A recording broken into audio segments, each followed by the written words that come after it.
Welcome back po sa aking channel at ngayon ituturo ko na naman sa inyo ang pagluluto ng sizzling pork sisig. Dalawang klase po ito at madali lang po sundan.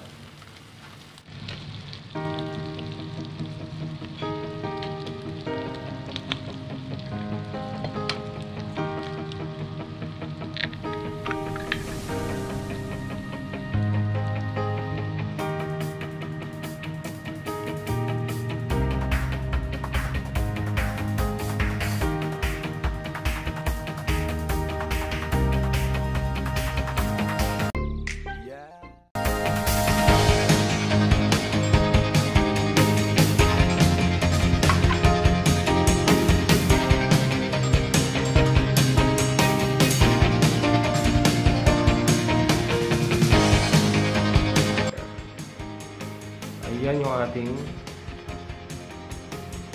baboy, karne ng baboy. Ayan. Ito medyo malaman. Isa medyo makapal ang taba. Ayan. Yung makapal lang taba, yan yung ating iihawin. Ngayon ito naman, yung medyo malaman, yan yung ating crispy pork sisig. I-marinate muna natin sa paminta, magic sarap, tapos garlic powder, tapos konting asin. Ayan lang. Masamasahin lang natin yung ating panimpla sa ating baboy.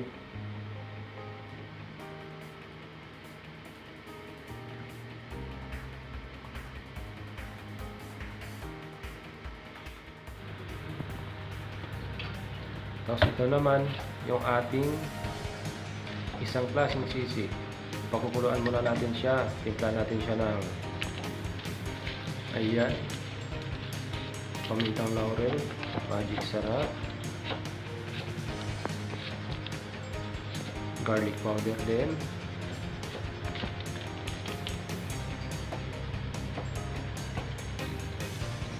tapos konting paminta rin.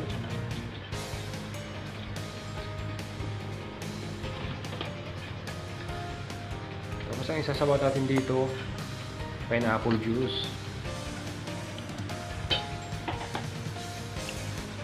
Ayan. Tapos dagdagan natin siya ng konting tubig.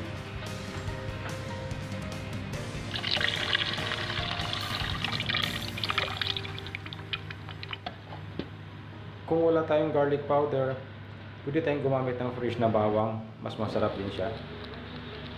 Yan, pakulan lang natin siya at least 10 minutes or depende sa baboy natin gagamitin, kasi kung medyo matanda na, medyo tagal-tagalan din natin.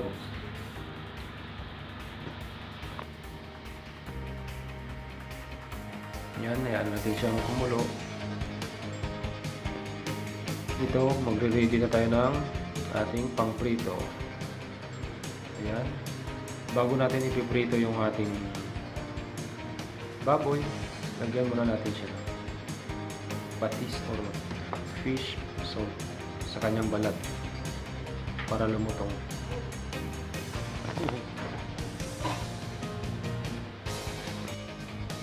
After 10 minutes, simula sa pagkakulo, ayan, inahon na natin yung ating baboy. Tapos palamigin na natin ng unti.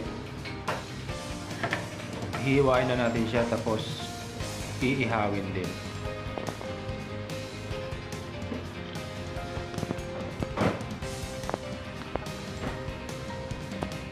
Ayan, naka-ready na yung ating baboy. Ayan, habang hinantay natin bumaga yung ating ihawan, magprito na rin tayo. Medyo hinaan lang po natin yung ating apoy para hindi siya mabigla ng pagkaluto. Naglalagay ako ng patis sa balat. Yun yung isa sa mga technique para lumutong din po yung balat.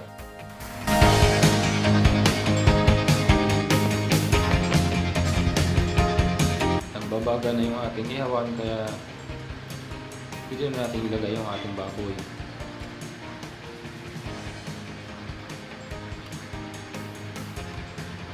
Itong paraan na to, mas gusto ko to kasi para sa akin mas masarap yung sisig pagka yung pakuluan mo muna sa panimpla yung baboy, tapos palamigin mo lang ng unti at ihawin. Mas mabango po yung dating ng sisig. Ito naman, kung gusto mo ng crispy sisig, ito rin yung gagawin mo. Yung iba dito pinapakuluan nila ng bahagya tapos bago iprito. Sa akin naman, minamarinate ko lang at least 30 minutes to 1 hour bago siya iprito. Mahina lang yung apoy, unti-unti lang. Magiging crispy din po siya. Tapos gagamit ako dito ng atay ng manok. Ayan, papakuluan ko lang siya sa pamintang laurel, suka, din toyo. Ayan.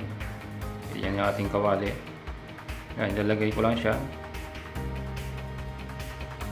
Isan ko yung ating toyo, yung ating suka. Ayan, pakulo lang natin siya hanggang sa maluto. Tapos lagyan din natin siya ng konting asin. Yung medyo maalat-alat siya ng konti.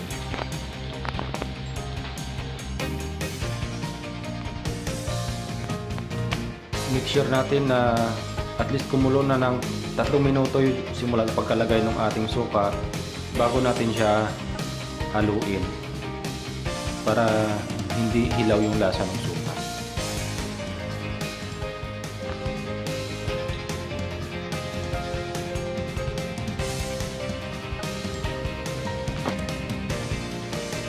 Lagyan siya natin ng konting mantika para hindi siya mag-dry tsaka magdikit-dikit. Para yung pag-chop natin mamaya maganda, hindi siya dikit-dikit.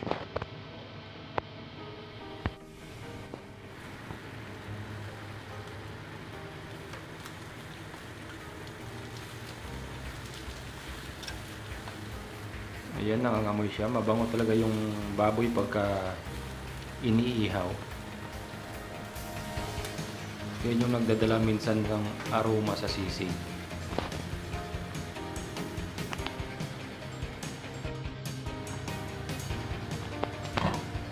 Yan, dahil hindi masyadong puno yung ating mantika, balik-balik na rin natin yung ating baboy.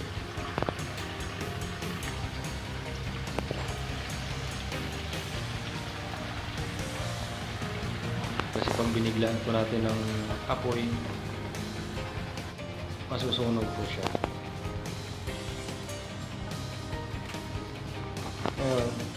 I-chop na natin yung ating atay. Chop natin ng maliliit. Yan.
Medyo pinuhin na natin para hindi magaspang sa ating sisig.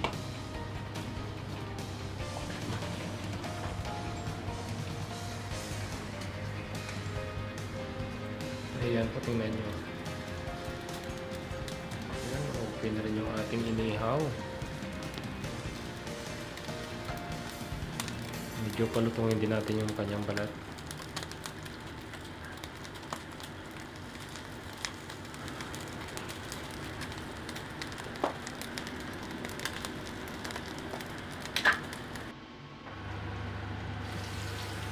Yung ating pinirito, malapit-lapit na sa katotohanan.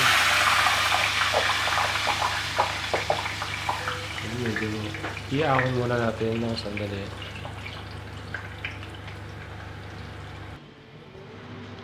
Yan. Hiniwaan ko lang para sigurado tayo na luto yung loob. So medyo alanganin pa. Ibabalik natin siya. Prito natin ulit.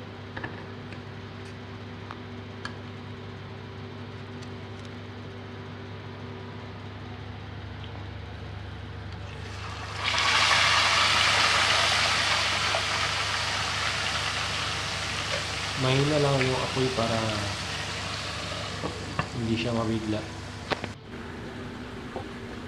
Ngayon yung ating inihaw na baboy kanina, pwede na natin siyang hiwain. Pag medyo hindi na mainit, yan, hiwain na natin siya.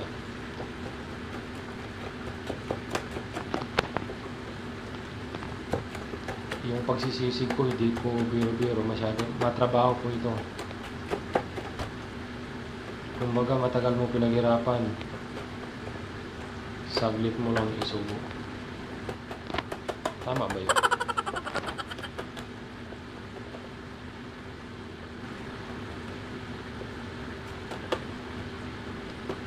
Or kumbaga basta pinaghirapan, masarap daw talaga. Tama rin ba yun? Ay bahala na kayo, basta gawa na lang tayo sisig. DJ Jason Minotia Remix.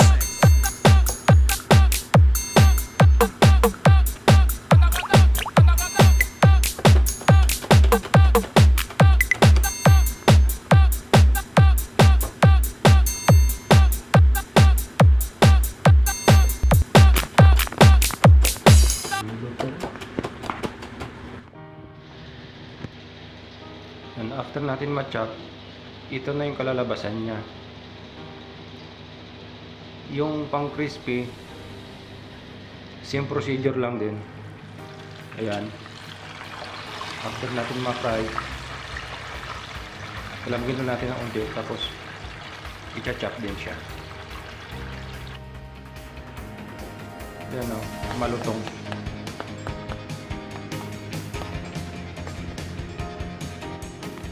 Mga kapiskok, kapag bago pa lang sa ating channel, huwag kalimutang i-share at i-like at mag-subscribe at i-hit ang bell button para maging updated sa aming susunod na videos. Ngayon, paghahaloin natin yung ating mayonnaise tsaka yung liver spread. Ayan na. Tapos yung ating chinat na atay ng manok. Ayan. Iba kasi yung lasa ng sisig pagka merong atay. Pero kung may utak ng baboy, mas masarap talaga yung utak. Ito yung ating inihaw kanina. Tapos ito naman yung ating pinirito. Ganoon din, tinagtad ko rin. Ayan siya. Kitang-kita yung balat mo, crispy. Sa pagtadtad, same procedure lang po sila. After natin mata-chop yung ating baboy, pwede na tayo magpainit ng kawali. Pag mainit na, lagyan natin ng butter.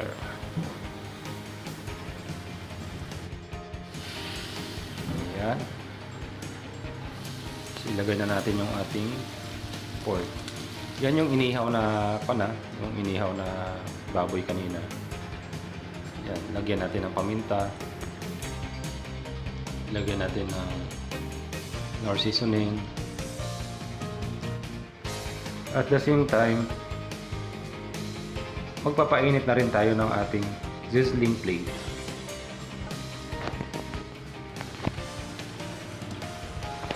Ilagay na rin natin yung ating sibuyas. Yan, magtira lang tayo ng para sa isa mamaya. Yung paglagay ng sibuyas, nasa sa inyo na rin po yun kung gusto nyo ng marami or konti lang or wala rin sibuyas. Pwede rin. Ako kasi gusto ko maraming sibuyas eh. Lagyan din natin ng chili powder.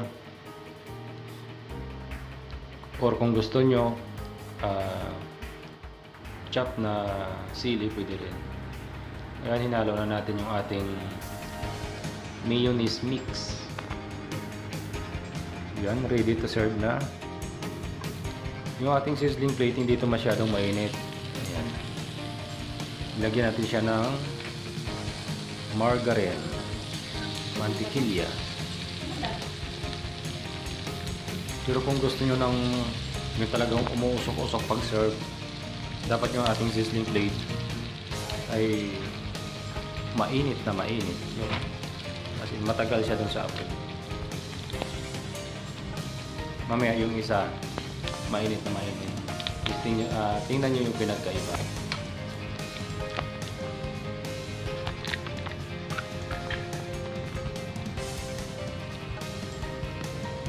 Ayan, pagandahin natin ng konti. Para ba kahit hindi ito masarap ang lasa, basta maganda ang presentation, nadadala na siya.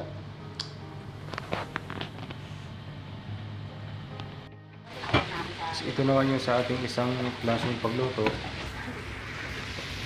Sibuyas lang ilulutuin ko dito. Unahin ko sibuyas, lagyan pa rin ng paminta, chili powder. Ayan.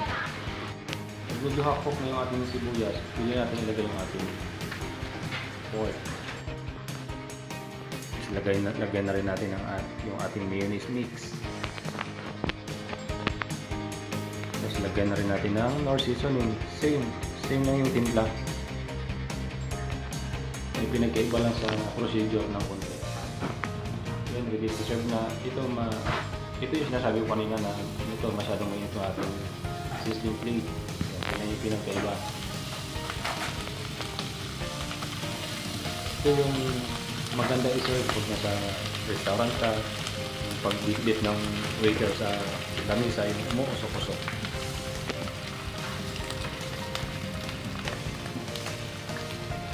Tapos pumuputok-putok pa yan.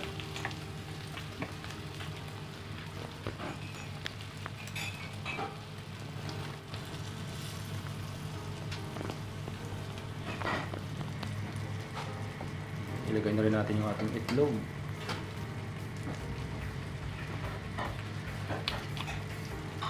Ay, hindi perfect. Sayang. Pero okay na rin yan.